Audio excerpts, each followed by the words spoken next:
How to set up Grab PIN. Are guys facing issues to set up PIN on Grab application? If that's so, then this video might help you out. Without further ado, let's get started. First of all, open Grab application on your mobile device. Once you open the app, now log in into your account with your registered email and password. After you get logged in, now look at the top right corner of your screen where you can see your profile icon. Tap on it. After you click on it, now scroll down. Click on settings. You will be provided with multiple options over here. Just tap on account settings. You can see the option for set up Grab PIN. Click on it.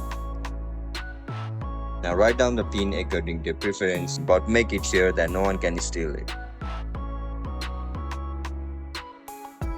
Again, re-enter your PIN.